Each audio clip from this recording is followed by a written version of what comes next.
Ainda não começou a gravar, que coisa. Bom, eu dizia que eu mandei 3 e-mails com a aula de hoje, PDF, convite da aula de hoje e o link da aula passada. Então, vamos lá. A aula de hoje é o tópico 8, aula 9, tópico 8, Economia Internacional, Ciências Econômicas. Vamos falar hoje sobre produção internacional, investimento direto externo e a empresa transnacional. Seria, depois de uma breve introdução sobre essas 3 coisas relacionadas, vamos falar sobre os determinantes do investimento direto externo e os impactos num país do investimento direto externo. Então, hoje a ideia é falar sobre produção internacional. Posso ter falado várias aulas sobre comércio internacional, que é a troca de produtos entre 2 países que atravessam a fronteira. E como a gente falou antes, não é só um produto que pode atravessar a fronteira, mas também investimento, também capital pode também fluir através das fronteiras. E esse é o tópico de hoje, então. Seria, para acompanhar essa aula, indicado a leitura do Krugman, capítulo 7, ou, para quem usa o Apple, uma parte do capítulo 12, fala sobre esse tema. Complementarmente, também no livro do Renato Bauman, tem um capítulo 10, que menciona essa discussão sobre produção internacional. Tá?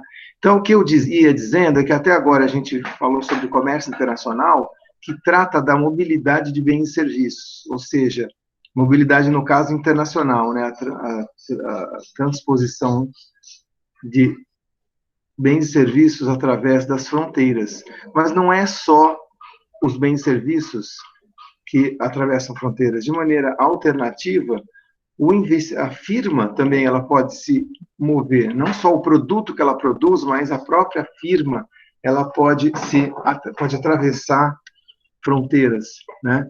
Então, em economia regional, a gente tem um tema importante que a gente analisa lá, que é a localização das atividades econômicas, tentando avaliar quais são os fatores que influenciam a mobilidade da firma, por que uma firma decide ir para o exterior ou produzir em outro país, ou mesmo se localizar dentro de um país, do seu próprio país, né? Aqui a gente está preocupado com essa mobilidade da firma mais atravessando fronteiras, tá? Então, não é a localização da atividade econômica, não é aquela discussão, mas a discussão aqui embaixo sobre produção internacional. Então, são movimentos de capital financeiro de longo prazo que atravessam as fronteiras e vão, vamos dizer, aumentar a produção, só que não mais no seu país de origem, e sim num outro país, né, através do que a gente chama de IDE, IDE, ou investimento direto externo. Existem outras possibilidades de migração também de fatores de produção. A mão de obra e o capital financeiro de curto prazo também podem se mover através das fronteiras. A mão de obra, quando ela transcende os limites de um país, isso se chama imigração, né? Então, uma pessoa que vai trabalhar num outro país faz parte desse fluxo de mobilidade de mão de obra. O capital financeiro, quando ele move mais para movimentos de curto prazo, ou seja, um investimento que se dá num outro país, mas que pode retornar no mesmo dia, ou nos dias seguintes, ou na semana seguinte, ou no mês seguinte, tratando-se de movimentos de curto prazo, né, temos esses movimentos de capital financeiro. Então, compra de títulos de empresas, compra de título de governo, ou mesmo compra de ativos de empresas na Bolsa de Valores em outro país, né, que são os movimentos de portfólio, também fazem parte da mobilidade do fator de produção. Então, quando a gente fala de mobilidade de bens, produtos e firmas, tem toda essa discussão aí, mas a discussão de hoje, em particular, é sobre a discussão de produção internacional, que trata-se de movimento de capital financeiro de longo prazo, tá? Não de movimento de comércio internacional, de bens e serviços, que a gente viu até agora e vai ver mais 2 aulas. Também não se trata de movimento de firma ou localização de atividade econômica, sim produção internacional. Então, vamos falar sobre isso. O objeto de estudo hoje é importante que a gente tenha algumas definições que vamos iniciar daqui a pouco, a discussão sobre o que seria uma produção internacional, que nada mais é quando uma empresa se expande para produzir no exterior, ou ela se realoca para produzir no exterior. Né? Muitas empresas, por exemplo, deixam de produzir no Brasil, vão para a China ou Argentina, ou outro lugar, é uma realocação de produção que não deixa de ser um movimento de produção internacional igual a um movimento de expansão, quando você faz uma nova firma ou uma nova fábrica no exterior. Né? O que é a empresa transnacional ou empresa multinacional? É aquela empresa que é o agente da produção internacional, ou seja, ela realiza o investimento no exterior para produzir agora não mais em um país, mas em 2 ou mais países. Tá? Então, a empresa transnacional ela tem essa característica comparada com a empresa simplesmente de um país. Ela produz em um ou mais países. E a rede de empresas eu vou definir com mais detalhe, né? Daqui a pouco, mas por enquanto, uma rede de empresa, eu vou dizer que é uma empresa transnacional mais expandida, que é a empresa transnacional dos anos 80, 90 para cá, anos 2000, que ela realiza de uma maneira diferente a produção internacional do que as primeiras empresas multinacionais ou transnacionais, que simplesmente e expandiam a produção de um país para 2 ou mais países. Vamos falar daqui a pouco sobre as redes de produção. Então, o que nos interessa aqui nessa aula de produção internacional são basicamente duas grandes questões, né, que são respondidas pela teoria da rede transnacional e pela teoria da rede globais, ou teoria das cadeias globais de valor. A primeira pergunta é por que a expansão da produção para o exterior? Ou seja, por que uma empresa decidiria deixar de produzir só em casa e produzir em mais de um país, né? Além disso, esses movimentos de produção internacional, que são definidos como investimento direto externo ou IDE, vão tipicamente para alguns lugares. A ideia é entender quais são esses padrões, para onde elas vão, né? E por que para outros lugares elas não vão. Então, vamos tentar também ver se tem uma teoria sobre a empresa, sobre a produção internacional, que nos ajuda a elucidar essa pergunta, a responder essa pergunta. E aí, a questão das redes globais ou cadeias globais de valor. Por que as empresas transnacionais fazem isso, formam essas redes, e por que elas atuam em alguns países em detrimento de outros? Vamos discutir um pouquinho sobre isso tudo hoje, tá? É o objeto de estudo da aula de hoje. Então, são necessários, nessa introdução, são necessários 2 parênteses ou definições, eu diria, para poder entender melhor e iniciar essa discussão sobre a produção internacional. Primeiro é a definição de investimento direto externo, que eu chamo aqui de IDE, ou ID. O que é o ID, então? Nada mais é do que um fluxo de finanças, um fluxo de capital internacional, portanto, atravessa fronteiras, né? Então, dentro da economia internacional, né, faz parte aí do nosso interesse aqui dessa disciplina. Só que é um fluxo, o IDE, ele tem uma característica bem específica, tá? Que a gente falou sobre longo prazo, é um movimento de mais longo prazo. Por que de mais longo prazo? Porque ele cria nesse fluxo, a empresa ela vai criar ou expandir uma filial em outro país, tá certo? Então, por exemplo, uma empresa americana que cria uma fábrica aqui no Brasil, né? Portanto, está trazendo uma nova fábrica, ou expande, né? Quando ela investe no aumento de uma fábrica que já existe, né? Mas sendo no exterior, no investimento numa filial, ela está realizando um investimento, um fluxo de ID, tá certo? Esse fluxo de ID, ele tem 2 características bem específicas, bastante importantes, que faz com que a gente diferencie o ID de outros fluxos de investimento.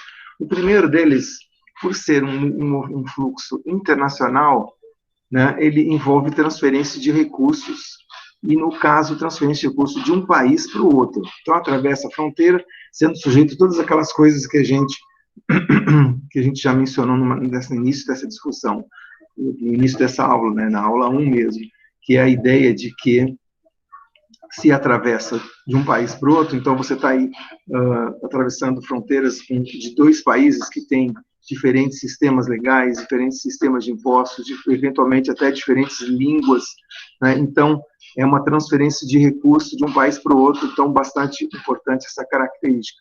E a segunda característica é, veja, se eu estou investindo dos Estados Unidos para o Brasil, esse ativo que eu adquiri com o ID, que eu adquiri no segundo país, ele está adquirindo o controle daquilo que foi comprado, né? Então, quando o Banco Santander comprou o Banco Banespa, aqui no estado de São Paulo, houve primeiro uma transferência de recursos, se eu não me engano, na época do ano 2000, foi perto de R$1 bilhão, uma transferência bem volumosa na época, e houve também a aquisição de controle, né? Então, ou seja, essa empresa que foi adquirida, que eu vou chamar de filial agora, né, versus a matriz é a empresa original que faz o investimento, filial é aquela no país, segundo país para onde o fluxo foi.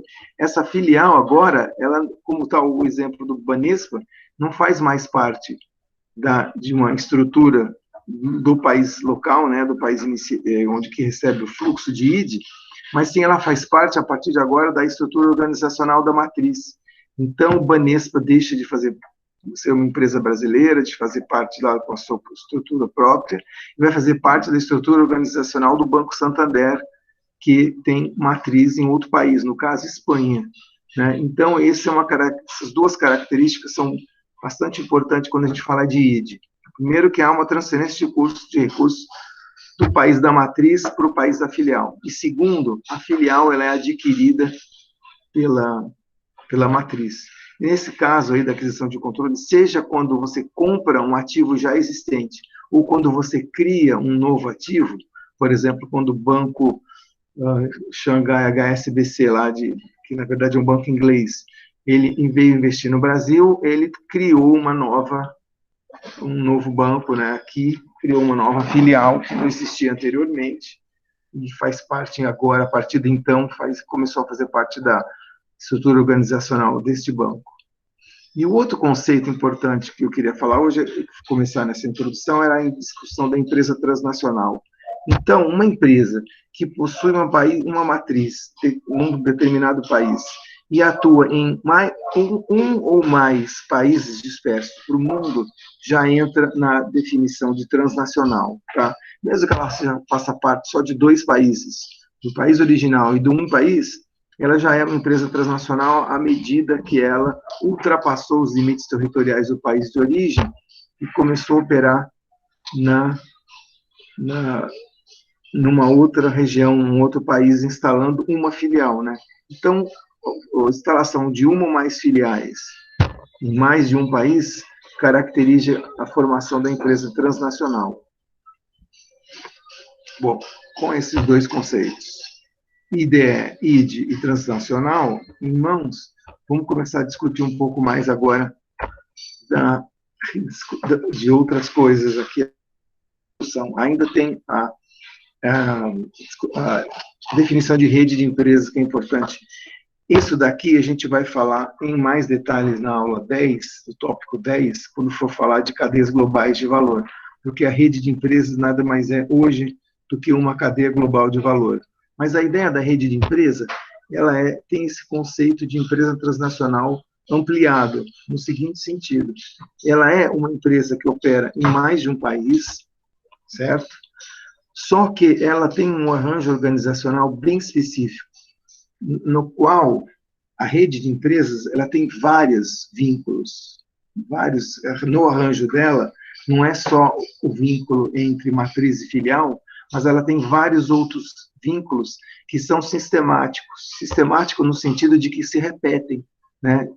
Se repetem de um período para o outro, tá? Entre empresas independentes, tá certo? Tais vínculos podem ser cooperativos ou não, mas o importante é que na rede de empresa ela tem ligações ou vínculos com outras empresas independentes. Então, na rede de empresas da Volkswagen, ela tem vários arranjos com fornecedores de autopeças, fornecedores de pneus, fornecedores de tinta, fornecedor de mão de obra, fornecedor de equipe que faz a segurança, que faz a limpeza, que são vários vínculos, e cada um desses vínculos é uma ligação entre a Volkswagen, que é a chefe, ou a cabeça, ou a principal empresa da rede, e outras empresas independentes. Então, por exemplo, a empresa que ela compra os pneus pode ser a Pirelli, então vai ter um vínculo sistemático da Volkswagen com a Pirelli, ou seja, ela vai comprar hoje, amanhã e depois, ontem, hoje, amanhã e depois, pneus da Pirelli, ou seja, esse vínculo ele é sistemático, tá? Não é só um vínculo simples, de uma vez, mas que se repete ao longo do tempo. E note que as empresas são independentes. Então, é como se formasse uma rede de empresas, onde a Volkswagen está no meio dessa rede, mas tem aí muitas e muitas empresas ligadas a ela, fornecendo vários insumos, né, fornecendo serviços, fornecendo várias coisas através desses vínculos sistemáticos. Então, nesse sentido, você vê que a rede de empresa ela é mais complexa do que simplesmente uma estrutura de empresa multinacional. Na empresa multinacional, tenho a empresa matriz e as suas filiais. Na rede de empresas, eu tenho a matriz com as filiais e com a ligação com esses fornecedores de bens e serviços que são independentes, portanto, não são do grupo daquela empresa matriz, são independentes, mas que fornecem tais bens e serviços de maneira sistemática, repetitiva. Assim sendo, a gente tem esses dois pontos importantes.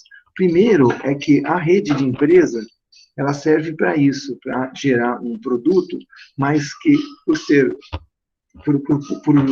como a produção desse bem e desse serviço é uma coisa relativamente complexa, ela precisa ser exercida de maneira coordenada, né, através da empresa principal e essas outras empresas independentes aqui. Então, ela tem que coordenar isso. A Volkswagen vai coordenar sua rede de empresa para que todos os fornecedores sempre enviem esses serviços e bens que ela precisa de maneira sistemática, né? Então, é ela que organiza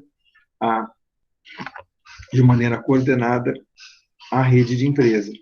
O outro ponto também é que se esse vínculo sistemático, esse arranjo organizacional da empresa, ele é bom para a empresa, no fim das contas. Ela vai dar um desempenho competitivo para essa empresa melhor do que se não houvessem esses vínculos. Porque alguém pode chegar e falar assim, pô, esse monte de ligação com um monte de empresa deve ser uma bagunça para você controlar, né? Por que não faz tudo dentro da própria empresa?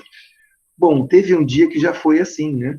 Muitas vezes, uma empresa como a Volkswagen, talvez nos anos 40, 50, 60 ou 30, produzia esses vínculos sistemáticos, eles eram dados dentro da própria empresa, por departamentos da própria empresa. Então, os pneus eram produzidos pela própria Volkswagen, o rádio, a tintura, né, a tinta para pintar o automóvel, era produzido tudo dentro da empresa.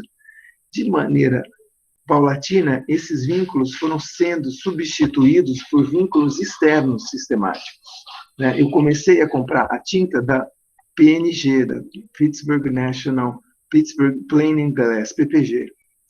Ou os pneus começaram a ser comprados pela Pirelli. A mão de obra foi contratada por uma empresa local que fornece mão de obra treinada.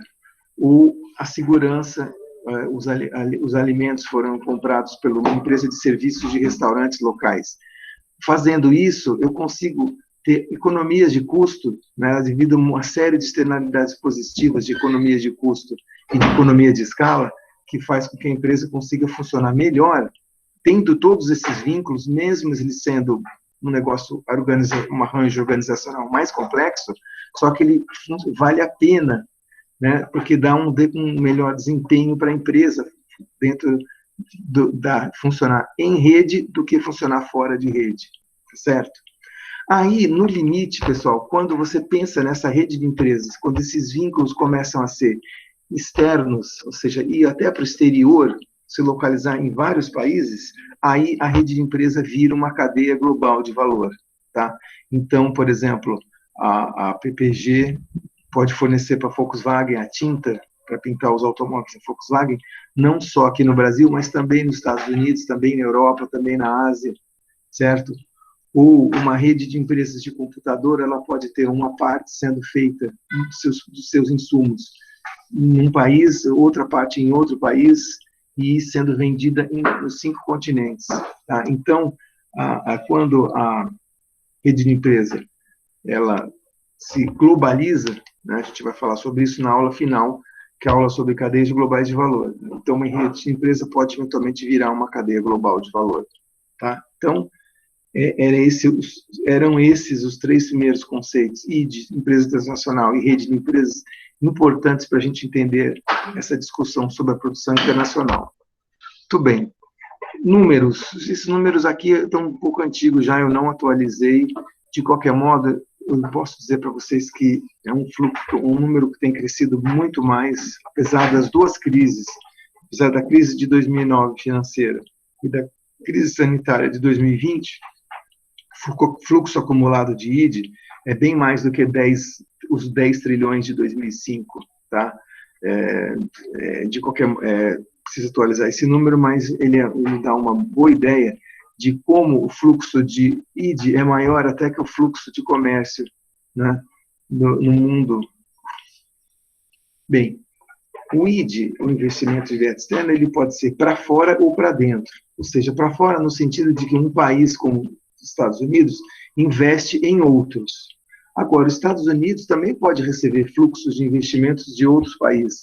Isso é chamado de ID para dentro. Então, a gente tem uma ideia aí do ID para fora dos Estados Unidos como sendo quase 2 bilhões no ano de 2005, e o ID para dentro sendo também, quase 2 bilhões não, pouco mais de 1 bilhão, e o ID para fora, e 1,1 bilhões no período, também, esse período no ano de 2005. Né? Aqui tem as regiões do mundo pelas quais os Estados Unidos, onde eles investem e da onde eles recebem esse investimento. A gente percebe que o fluxo principal é com a Europa e também com a Ásia. No caso, os números aqui se dão muito entre o que a gente chama de tríade, investimentos entre Estados Unidos, Europa e Japão, tanto para dentro quanto para fora. Mas também, principalmente de 2005 para cá, tais fluxos têm vindo ou têm se expandindo para outras áreas do mundo, como a China, principalmente, o restante dos outros países do Sudeste Asiático, mas também os BRICS, no caso Brasil, Rússia, Índia e a própria China, né? Eles têm sido grandes receptores de ID, então receptor significa ID para dentro, mas cada vez mais, recentemente, ID para fora também, que são geradores de ID. Tá? Nesse gráfico aqui também já antigo, o que a gente chama aqui de FDI outflows são nada mais do que ID gerador, o ID para fora, né? Mostrando que os BRICS, Brasil, Rússia, Índia e China, têm aumentado bastante os seus, né, na primeira metade da década de 2000, tem aumentado bastante. Eu não tenho os dados aqui mais recentes, mas esses dados aqui continuaram a crescer bastante, principalmente China, mas também Brasil, Rússia e Índia. Tá? Bom, quanto às grandes empresas transnacionais, que, como eu disse, na verdade, cada uma dessas que você está vendo vai ter sua própria rede de empresas, ou até cadeia global de valor, eu diria, essas empresas, em 2005, eu tenho 2005 e 2016 aqui, as maiores empresas transnacionais, ou maiores redes de empresas, né? Note que as 10 primeiras, em 2005, tinha 6 empresas dos Estados Unidos, algumas da Europa, Reino Unido e Alemanha e Países Baixos, e uma do Japão. Nenhuma da China, como vocês podem ver aqui, né? E aqui estão os valores. A ExxonMobil é a empresa de petróleo, né, que nasceu da fusão entre a Esso e a Mobil, dos Estados Unidos. Depois você tem o grande complexo de varejo chamado Walmart, outras empresas do petróleo como a Royal Dutch Shell, a BP British Petroleum e aqui também temos ConocoPhillips, e, se não me engano, a Chevron também é dessa área. Então, o que a gente vê nessa lista aqui, além dessa empresa gigante do varejo, o Walmart, a gente tinha em 2005 grandes redes transnacionais ou de empresas de petróleo ou empresas de automóvel, como a Daimler Chrysler, que depois, pessoal, aqui, né, o que tinha acontecido? E como também a Toyota e a Ford. Mas o que tinha, e a GM, né, são 4 grandes empresas de automóveis.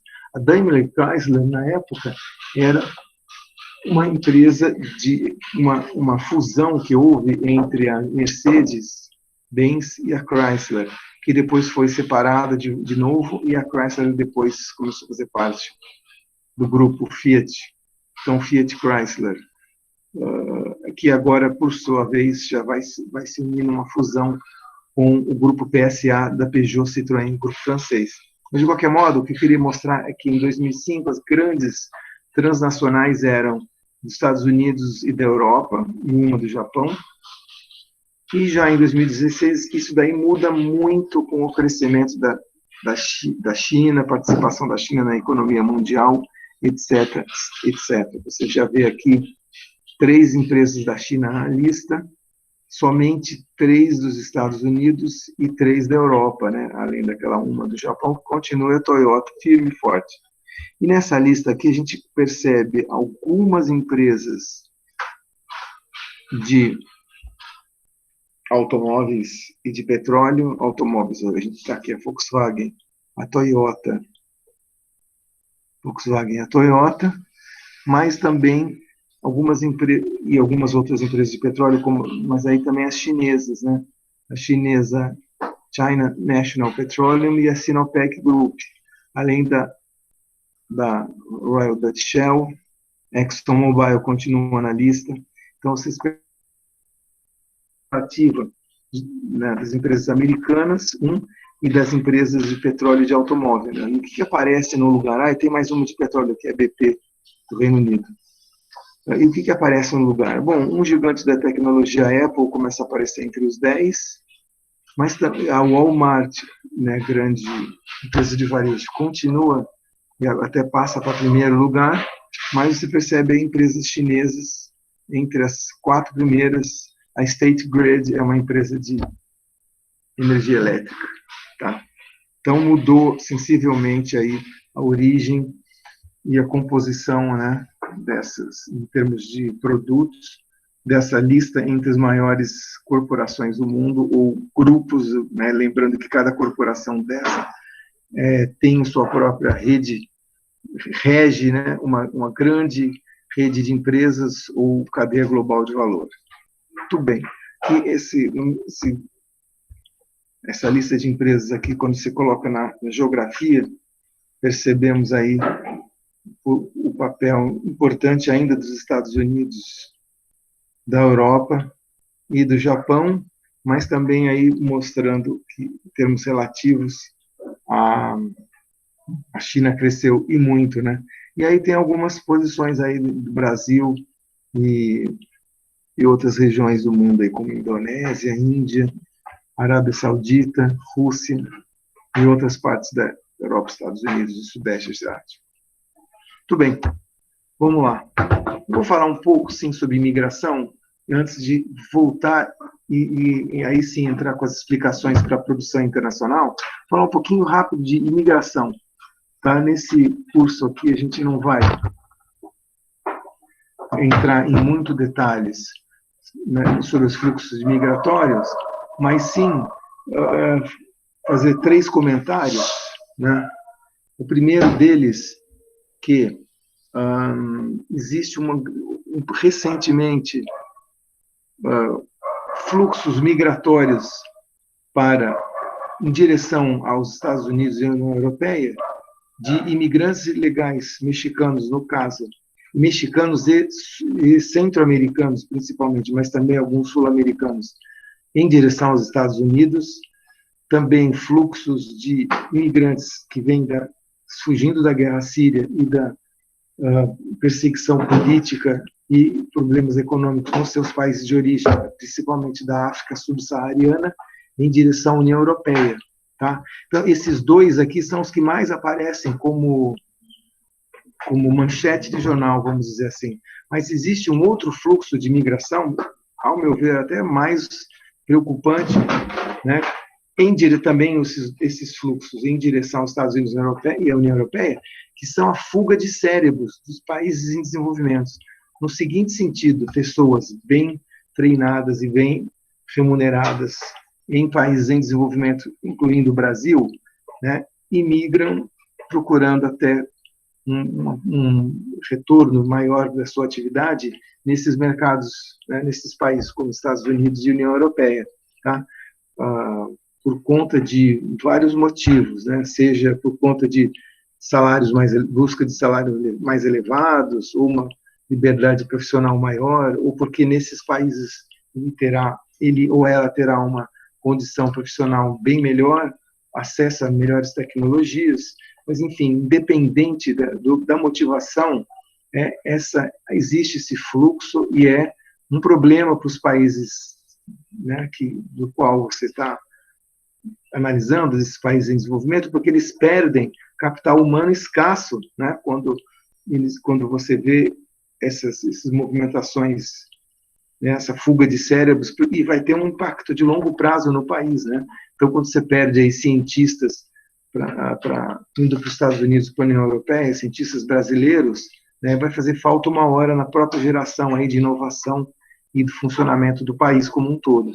Tá? Então, embora apareça muito esse número 1 e 2, o 3 que é bastante preocupante para um país também em termos de impacto no longo prazo.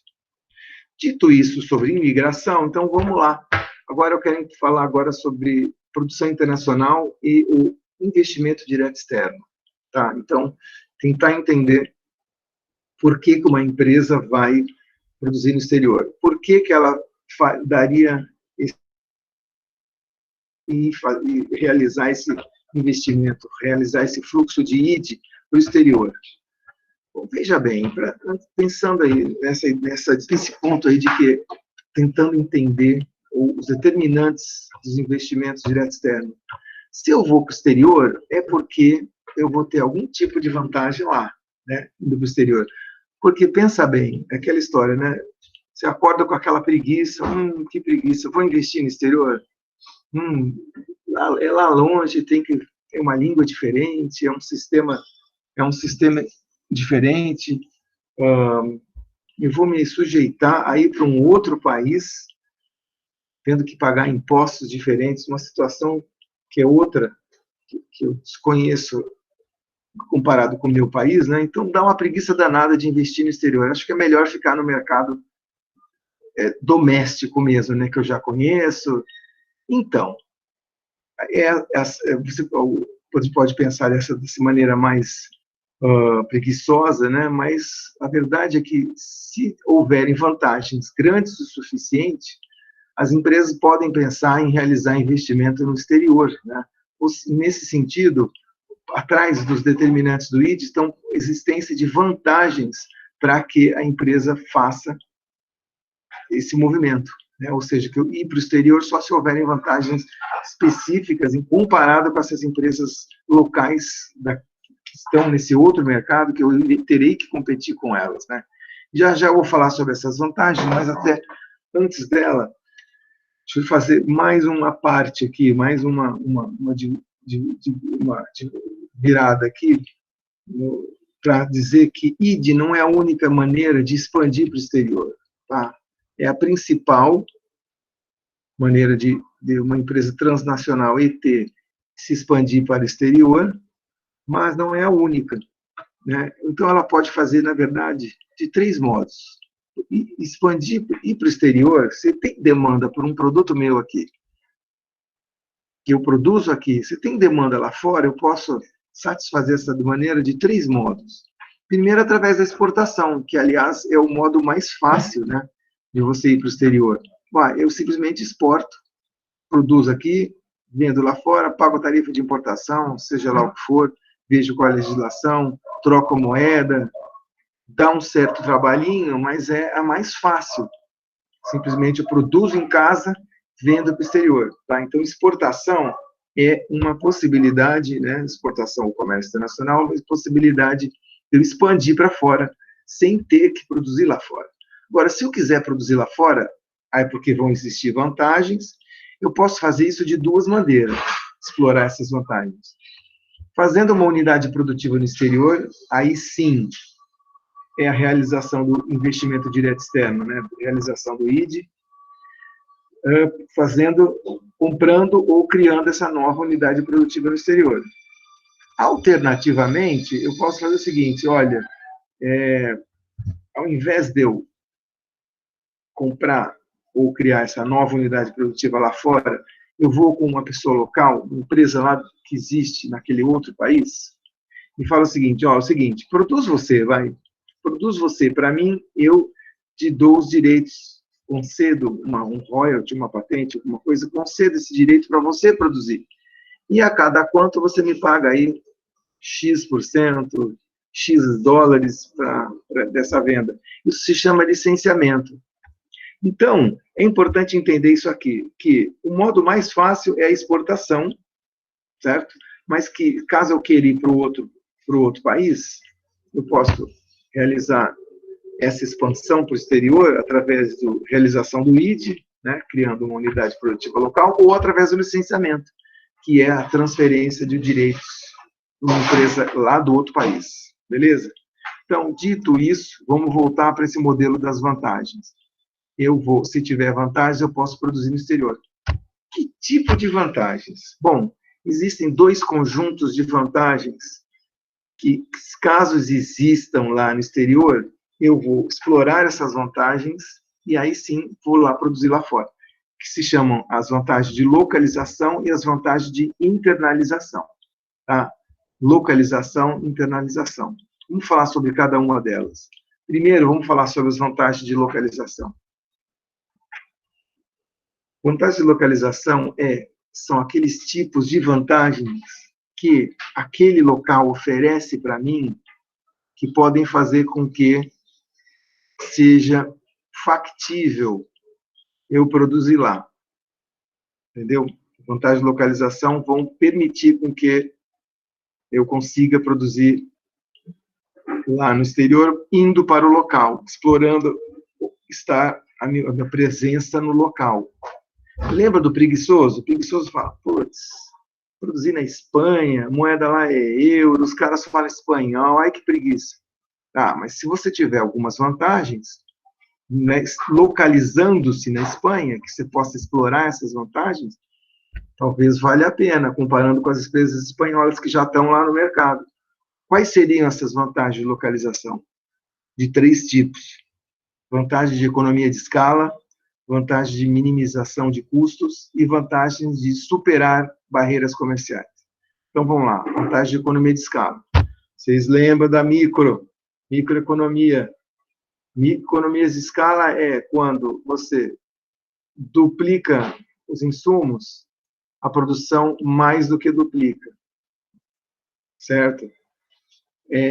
Ou seja, eu consigo produzir em um volume maior de produção, o meu custo médio cai. Lembrando, a curva de custo é assim, quanto mais você produz, o custo médio cai. Isso é economia de escala.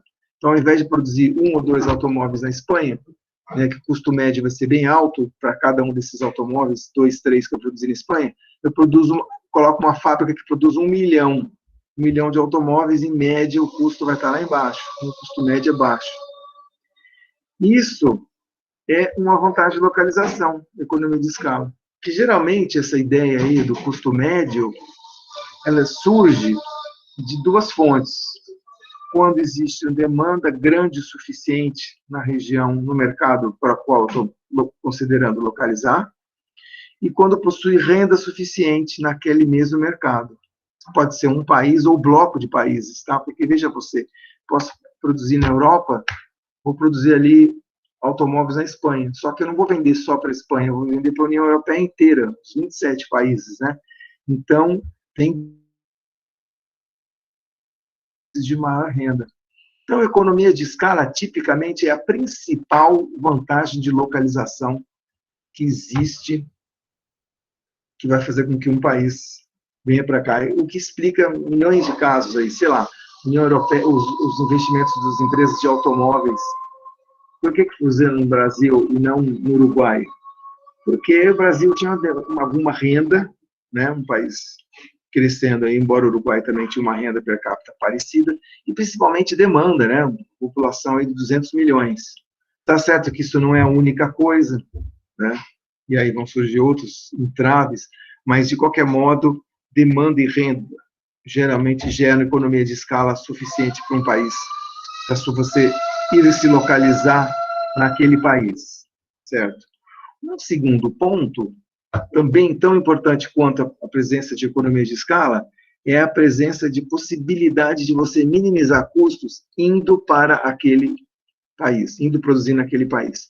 Ou seja, aquele país tem alguns fatores de produção que para vocês são importantes para a sua função de produção. Sei lá, você tem mão de obra qualificada, ou mão de obra barata, ou recursos naturais, ou seja lá o que for, né? Faz com que você consiga minimizar os custos indo para lá, né? Uma vantagem daquele local, que outros países eventualmente não teriam. Tá? Então, se eu quero produzir estanho, né? Se eu quero produzir estanho, é importante para a Bolívia, porque a Bolívia tem uma grande fonte de recursos naturais, de estanho, no caso, né? Em minas de estanho. Eu dei um exemplo aqui de produzir alumínio próximo à bauxita, no norte do país, no estado do Pará, existe uma grande produção tem uma grande mina de bauxita, né, que é o principal elemento que você precisa para produzir alumínio, e a bauxita é pesada, sair carregando bauxita por aí é complicado. Então, isso explica por que várias empresas de alumínio foram se localizar no sudeste do Pará, né, e não no Uruguai, porque no Uruguai não tem a bauxita, eu teria que carregar a pedra pesada até o Uruguai, então faz sentido eu ficar ali no sudeste do Pará mesmo. Tá? E por que empresas de computador tendem a se localizar em países que têm mão de obra qualificada? Porque precisa intensivamente dessa mão de obra qualificada. E desse modo, estando próximo da bauxita, estando próximo da mão de obra qualificada, eu minimizo custos. Então, não é só uma questão de mercado ou economia de escala, mas também é uma questão de minimizar custo, né, ou presença de fatores ali por perto. Então, esses dois pontos aqui, economia de escala e minimização de custos, são importantes fontes de vantagem de localização. Tá? A empresa transnacional vai lá atrás de economia de escala e de minimizar custo. Existe uma terceira aqui, menos importante, mas que também influencia, quando um certo país ou grupo de países tem significativas barreiras de comércio, tá certo? Então, aquela história, tá difícil produzir aço nos Estados Unidos, porque os Estados Unidos, tá difícil exportar aço para os Estados Unidos, porque os Estados Unidos está bloqueando a importação de aço. Então, o que eu faço? Tem barreira comercial, né, lá nos Estados Unidos para importação de aço. Então, eu vou lá e produzo lá. Vocês vão lembrar também daquele caso lá da restrição voluntária das exportações, que os americanos puseram limite na importação de automóveis japoneses. Lembro disso, da aula 5, se não me engano. Que os japoneses fizeram? Fizeram exatamente isso. Tem barreira para importar o nosso automóvel, então vamos produzir nos Estados Unidos. E aí Honda, Nissan, Toyota e outros foram tudo produzidos nos Estados Unidos. E a Europa também, antes dela virar um mercado comum em 92, também teve esse medo de que a Europa ia também aumentar as barreiras comerciais, aí uma série de empresas começou a investir em vários lugares da Europa, inclusive nos países onde a mão de obra é mais barata, tipo Espanha e Portugal, né? Muito bem, então são esses 3 pontos que explicam as vantagens de localização, tá? Principalmente o ponto 1 e o 2, economia de escala e economia de custo. Então, vantagem de localização é isso. Essas 3 coisas em vermelho são coisas que o local possui e que, indo atrás, né, indo lá no local, eu vou ter essas vantagens, eu vou poder usufruir dessas vantagens de economia de escala, de minimização de custo e de superar barreiras comerciais. Tá? Então, localização.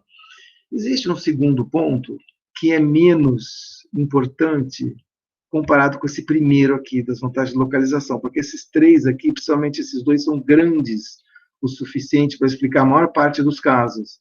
Mas existe também as vantagens de internalização, que é o seguinte: coisas como transferência de tecnologia, direitos de propriedade, dificuldade de monitoramento e a presença de assimetria de informação fazem com que, às vezes, eu vá para um determinado mercado para transpor esse ponto, essa coisa, tá certo? E aí, como assim? Vamos lá. Bom, vamos começar pela transferência de tecnologia. É difícil. A regra de transferência de tecnologia é muito complicada nesse outro país, por exemplo, no Iraque ou na Síria, até por conta de situação de guerra. Então, ao invés de eu transferir tecnologia para você poder fazer para mim um licenciamento, eu vou lá e invisto no país. Tá?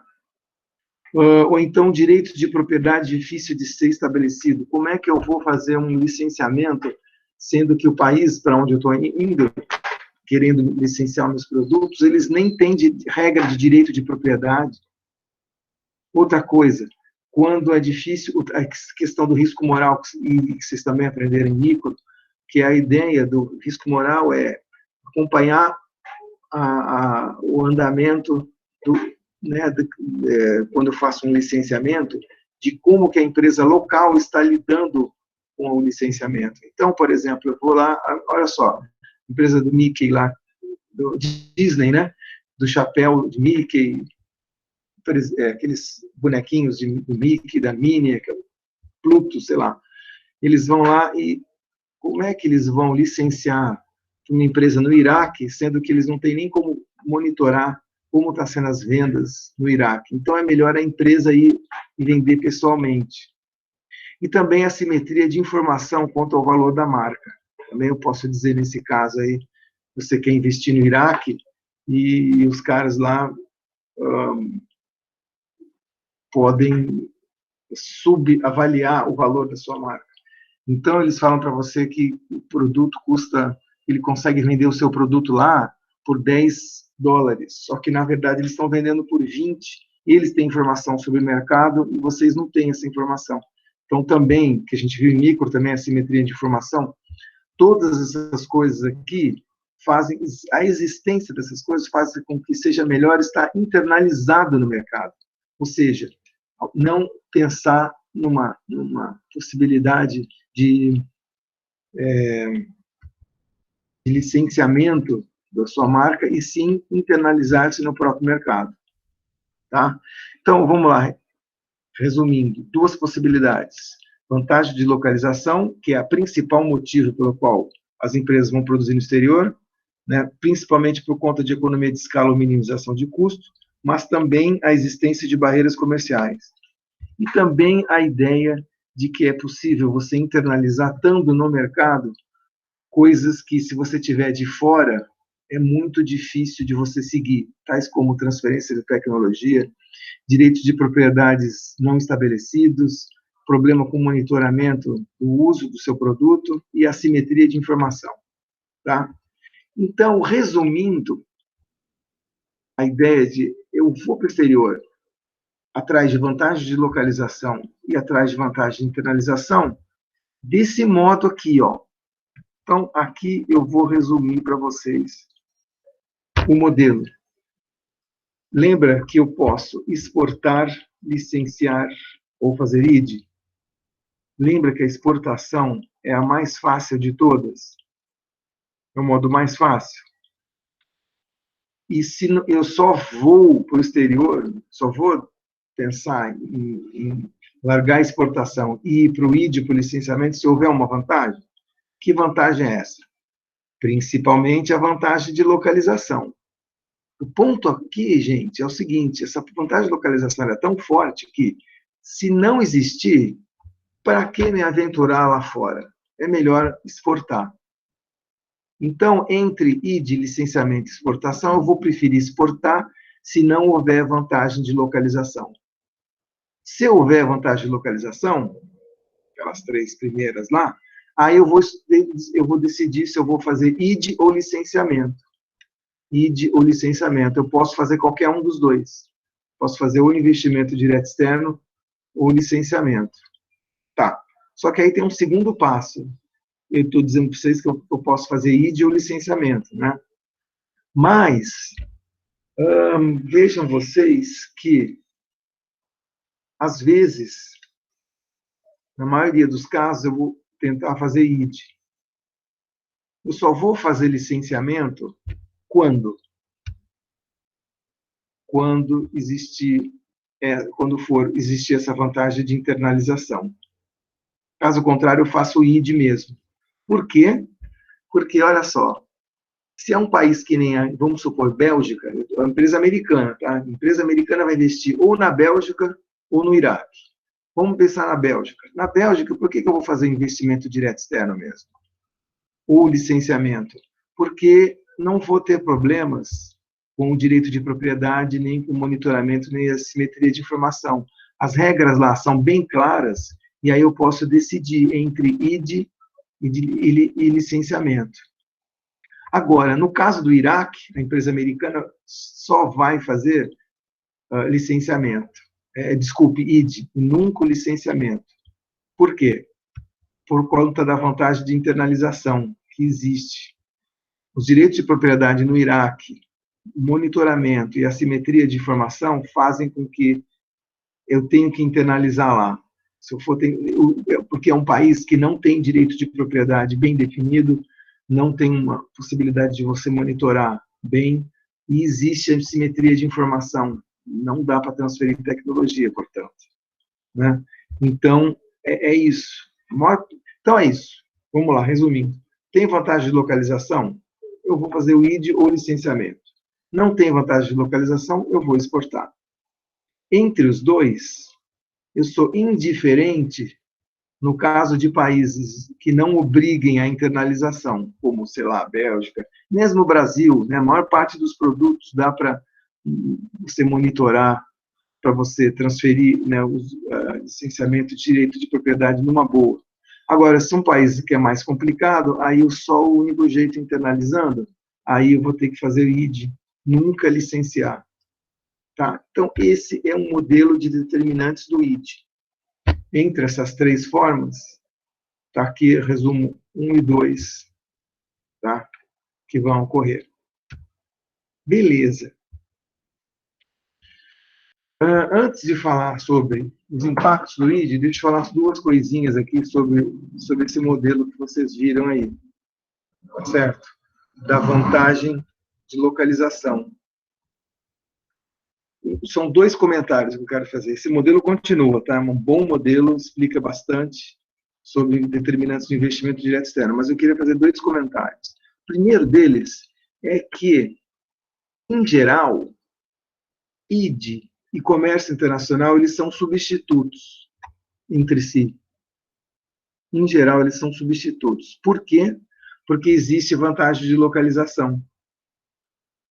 Ou seja, quando você tem a vantagem de localização, sei lá, economia de escala presente, ou posso minimizar custo, eu vou preferir ir lá para o exterior. Então, eu vou substituir as exportações. Tá? Ninguém fica exportando o mesmo produto para um país e produzindo naquele país o mesmo produto. É um ou outro. Então, nesse caso, o ID ele é substituto do comércio internacional. Tá? Porque existe a vantagem de localização, eu vou lá e vou produzir no exterior. Quando eu produzo no exterior, eu paro de exportar aquele produto, certo? Então, o Volkswagen vem e monta uma fábrica do Golf no Brasil. Ah, beleza, agora eu vou vender o Golf aqui no Brasil daquela fábrica brasileira. Não vou exportar da Alemanha, não faz sentido. Quando que existe exceção a essa regra? No caso de integração vertical e de comércio entre indústria. No caso de integração vertical ou de existência de comércio entre indústria. Nós já falamos sobre comércio entre indústria aqui. Como assim? Nesse caso, e de comércio não são substitutos, e sim complementares. Ou seja, eles se complementam, ou seja, eles vão juntos. Então, me explica melhor. Integração vertical é quando eu produzo um bem intermediário no exterior e produzo o produto em casa. Tá? Eu produzo o automóvel em casa e produzo as peças no exterior. Então, minha fábrica é na Espanha e eu trago as autopeças de Portugal. Isso é integração vertical. Nesse caso, eu faço as duas coisas, estão vendo? Eu produzo uma coisa, mas importo o que, no caso? A autopeça, o meu insumo. Então, no caso, e de exportação é complementar. Ou então, comércio intra-indústria. Quer ver? A Volkswagen, tempo atrás, aí, investiu numa nova fábrica, isso foi em 99, uma nova fábrica de produção na grande Curitiba, cidadezinha ali, São José dos Pinhais, fábrica nova. A ideia era produzir, além do Golf que eu falei, produzir o Audi A3 no Brasil. Só que eles produziam o Audi A3 no Brasil, só que os outros automóveis da Audi estavam vindo todos da Alemanha. O Audi A4, o Audi A6, o Audi A8. Então, isso se trata de comércio intra-indústria. Né? Comércio, ou seja, importando e produzindo localmente ao mesmo tempo. Alguns produtos eu faço localmente, que é o Audi A3, e os outros eu importo, que é o Audi A4. Então, quando existe comércio intra-indústria, aí e de exportação vão ser complementares. Tá? Então, primeiro ponto, primeiro comentário sobre os determinantes do ID é que, em geral, ID e exportação são substitutos, ou seja, quando eu começo a fazer o ID, eu paro de fazer exportação, mas, a não ser nesses dois casos de integração vertical e comércio intra-indústria, é possível que os dois sejam complementares, nesse caso específico. Esse é o primeiro comentário. E o segundo comentário é que essa teoria do ID aqui, ó, essa aqui, foi explicado e bem detalhado, essa teoria do ID ela é incompleta. Ela é incompleta. Porque ela não leva em conta várias coisas. Por exemplo, ela não leva em conta fatores câmbio, fatores macro, como o câmbio, juros, né? Por quê? Lembra que, como que era a teoria inicial mesmo? A teoria inicial é que eu tenho que ter vantagem de localização, que, por sua vez, os pontos mais importantes é economia de escala e minimizar custo. Tá, minimizar esse custo e economia de escala são os pontos mais importantes. Beleza. Por que ela é incompleta, essa pagininha que vocês estão vendo da teoria? Porque fatores macroeconômicos afetam a possibilidade de você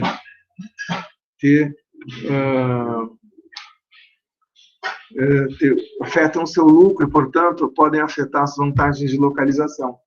Então, taxa de câmbio desvalorizada ou juros muito altos podem neutralizar as economias de escala ou a minimização de custos. Aliás, essas outras coisas aqui também alteram, como a existência de falhas de mercado, existência de poder de mercado, difusão tecnológica, que são fatores micro, também afetam as vantagens de localização, certo? E elas podem, o que eu estou querendo dizer para vocês é que, por que é incompleta? Porque fatores micro e fatores macro podem fazer com que aquelas vantagens de localização se percam, ou se atenuem, ou mesmo deixem de existir por causa deles. Esse é um primeiro ponto. O segundo ponto é que essa explicação é antiga, né? Ela não leva em conta coisas que apareceram recentemente, que afetam também a possibilidade de você ter vantagens de localização, como a questão do ambiente de negócios e da governança, por exemplo, coisas como estabilidade política, respeito de propriedade, existência de infraestrutura pública, como portos, aeroportos e tal, isso também afeta a vantagem de localização. Então, o Brasil perdeu um custo. Brasil, o que é? Olha o que está escrito aqui: impostos, custo de transação, incentivo de investimento, que é, em geral, chamado de ambiente de negócio. Essas coisas aqui no finalzinho, também afetam as vantagens de localização. E, finalmente, pulei aqui, mas volto para dizer que a empresa transnacional, esses pontos 1, 2 e 4 afetam a vantagem de localização, mas também essa questão organizacional das empresas, elas formarem redes de empresas ou formar um arranjo produtivo em formato de rede ou em formato de cadeia global, muitas vezes, ou certamente, precisam menos de vantagens de localização. Então, antes eu precisava de um insumo local para me localizar lá, agora eu posso importar ou trazer dentro da minha rede global o insumo de uma maneira mais barata. Tá? Então, os arranjos produtivos também afetam os custos. Tá? Por que em boa parte dessas cadeias globais de valor se formam na Ásia? Porque é lá na Ásia que estão localizadas as possibilidades de você economizar custo, e aí, se tem uma vantagem de localização de eu ir para, sei lá, Brasil ou Costa Rica, eu acabo perdendo porque a minha rede está na Ásia. Esse é o ponto. Então, queria dizer isso, mostrar que essa é a explicação principal dos determinantes do porquê as empresas realizam investimento direto externo, por causa de vantagem de localização e, eventualmente, vantagem de internalização, mas que também isso tem outros fatores, 4 conjuntos de fatores aqui, que também afetam a vantagem de localização e, portanto, afetam o investimento direto externo. Tá bom? Nossa última discussão do dia aqui é sobre os impactos benéficos e maléficos do investimento direto externo para o país que recebe o ID. Ou seja, a gente assume que ID é bom. Vamos receber investimento direto externo. Vamos receber porque ele está gerando todas essas 4 coisas que vocês estão vendo aí na tela. Investimento direto externo, quando ele chega num país, ele aumenta a produção local, aumenta a possibilidade de haver exportações locais, aumenta o emprego local, a massa salarial, até recebimento por parte do governo de impostos. Né? Você realiza economias de escala, eventualmente, empresas transnacionais, quando elas chegam no país, ela transfere tecnologia, ainda que parcialmente, mas certamente transfere habilidades técnicas e gerenciais para as pessoas locais, e, eventualmente, quando existem monopólios domésticos, eles são enfraquecidos pela concorrência dessas empresas novas empresas transnacionais que ali chegam, certo? Então, tem um monte de benefícios para o ID, mas costumam também existir alguns custos menos óbvios e que podem aparecer, e caso apareça, podem, vamos dizer, diminuir os benefícios ou até neutralizar totalmente os benefícios, fazendo com que os custos sejam maiores do que o benefício. Que impactos seriam esses? São esses 4, 5, 6 aqui que eu vou mencionar bem rapidamente. Primeiro, que investimento direto externo impacta os termos de troca. Não sei se vocês lembram dessa discussão antiga aí, também das disciplinas na área de desenvolvimento econômico e de história econômica. A questão do termo de troca, que é o preço das exportações comparado com os preços das importações, né? Então, muitas vezes, você pode reduzir o preço das exportações comparado com as importações, quando um investimento chega no país, se ele for direcionado a produzir bens de exportação.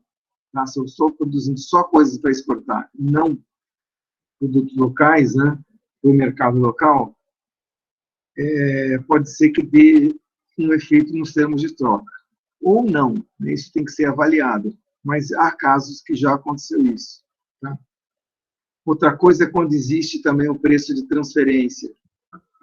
Uma empresa que está em dois mercados, vamos pensar na Volkswagen, que está na Alemanha e está aqui no Brasil também, ela pode, às vezes, cobrar o que a gente chama de preço de transferência. É quando eu tenho um insumo lá na matriz e trago para a filial, ou de uma filial para outra filial, pode ser também, e trago para essa filial por um preço reduzido, diferente. Mas, como eu comprei na matriz, eu tenho direito, né, a trazer isso. Ora, isso pode impactar a balanço de pagamentos daquele país, certo? E, embora, no caso do Brasil, aí, isso não tem sido um grande problema, o preço de transferência é registrado aí ao longo da história, aí, ao longo dos vários países que houve significativo uso de preço de transferência de uma empresa para transferir produtos ou insumos de um local para o outro, se beneficiar com isso, sendo que a economia local não se beneficia necessariamente com isso, pode até perder. O que mais? Quando você recebe muito investimento direto externo, pode acabar, em alguns casos também, a afetar o investimento doméstico em outros setores. Isso é chamado de crowding out, quando um grande investimento vem e faz com que só aquele setor seja o objetivo, né, da política, e o investimento para os outros setores, que também seria importante, né, sejam minimizados ou diminuídos, no efeito de crowding out. Às vezes, alguns países, por receber tanto ID, relaxa na questão fiscal e diminui sua poupança, ou seja, gasta com outras coisas. E o que mais? E, finalmente, número 5 e número 6. Vamos falar sobre o 6 e eu já volto para o 5. O 6 é a questão da perda de controle sobre a política doméstica. Né? Empresas ou países que investem muito num país que tenha pouca força política, pode até afetar a soberania de um certo país. Isso aí também é mais raro, mas pode acontecer. Agora, o número 5 é, talvez, de todos os custos, o que a gente deveria conversar mais, porque afetou o Brasil no passado e pode afetar no presente. Inclusive, algumas linhagens de economistas insistem nesse ponto número 5 aqui, que é o seguinte: Banco Santander, 2000, comprou o Banespa. Legal, significa um fluxo de $1 bilhão para o Brasil no ano 2000, de $1 bilhão. Poxa, quem que não quer receber essa grana enorme, né? A economia brasileira agora recebe esse fluxo. O governo do estado de São Paulo, que vendeu o Banespa, ficou com esse dinheiro no bolso. Desculpe. Ano 2001, Banespa, que agora é espanhol, envia lucro para a matriz espanhola do Santander. Ano 2002, mesma coisa. 2003, mesma coisa. 2004, 5, 6, 7, 8, 9, 10, 11, 12, 20. Até hoje, o Banespa, que antes não enviava nada para a Espanha, agora envia lucros ano após ano. Isso, um banco. E se várias empresas começarem a fazer isso? Se você privatizar ou não privatizar, se você vender para o exterior várias empresas nacionais que vão começar a enviar lucro para o exterior, o que pode acontecer é uma pressão sobre o balanço de pagamentos e aumentar bastante, né? E talvez até bastante o envio de lucros para o exterior, para as várias matrizes, ia talvez até criar instabilidade no balanço de pagamentos. Como eu disse, tem alguns economistas que têm um certo pensamento, linha de pensamento, que enfoca justamente nesse ponto número 5. Aí. O principal custo do ID é esse, o envio de lucro para matrizes no longo prazo, para sempre, e se for isso muito grande, tiver muitas empresas fazendo isso, pode atrapalhar a economia local, o balanço de pagamentos da economia local, no caso, criar instabilidades. E aí, qual o efeito líquido? Me fala. O que é pior? Esse é o nosso último ponto de hoje aí. O que é pior? Afinal, os benefícios são maior que o custo é maior que o benefício, e aí aquela velha resposta de economista, né? Depende. Mas a questão do depende é porque depende mesmo isso daí. Como saber se o benefício é maior que o custo? Não tem uma regra geral. A questão é que tem que ser avaliada de país para país, né? Usando várias considerações, todas essas que a gente fez aí nos slides anteriores aí, tá certo? Em alguns exemplos de alguns países pode ser benéfico, mais benéfico do que custoso, ou em alguns momentos da história pode ser mais custoso do que benéfico, né? Então, realmente tem que avaliar à luz de todos esses pontos listados anteriormente e fazer mesmo uma análise custo-benefício quantificada, se possível, embora a gente sabe que é difícil de fazer todas as avaliações. Enfim, você pode fazer análise custo-benefício tradicional, né? Você pega uma sequência de benefícios até o infinito, né, com uma taxa de juros aí utilizada para isso, e os custos também, daquele momento até o infinito, usando uma taxa de juros para desconte aqueles fluxos de benefícios e de custos, e na soma ver quanto que dá, né? Fazer uma análise benefício-custo típica. Para minimizar os custos, vários países criaram algumas políticas específicas, e agora o que eu estou falando aqui no ponto 2, é que para que os benefícios possam ser maiores do que o custo no longo prazo, né? Então, aí tem uma série de coisas aí, exigências de desempenho no ID, você obrigar, quando uma empresa estrangeira investe no seu país, você obriga que ela tenha pelo menos uma porcentagem de funcionários que sejam locais. Tá? O chinês é conhecido por violar essa regra no seguinte sentido: muitas empresas chinesas vão para o exterior e produzindo lá, elas trazem uma grande parte, para não dizer todos os funcionários daquela empresa. Mas aí, o que acontece, né?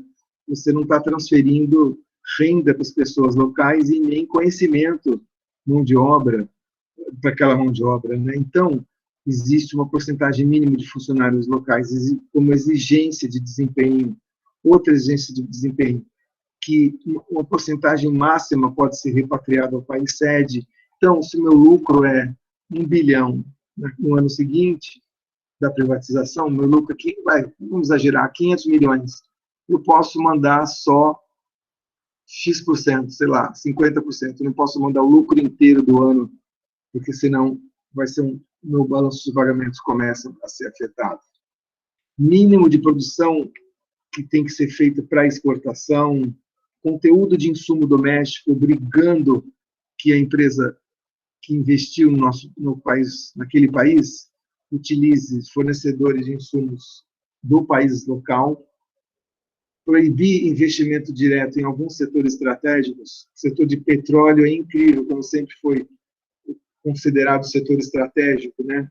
Então, você simplesmente proíbe, que é o que acontece. A Petrobras não pode ser privatizada e nem mesmo ser comprado por uma empresa do exterior.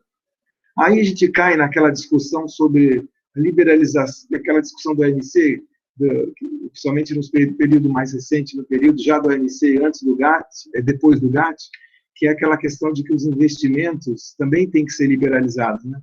Cai aqui nessa discussão. Poxa, os países estão deixando com que o recebimento de investimento direto externo tenha regras muito muito absurdas ou muito fortes, ou não, os investimentos são liberalizados para empresas que vêm do exterior, né? Então, cai naquela discussão, esse ponto aqui de políticas para você atenuar custos ou melhorar benefícios do ID, certo? Tudo bem.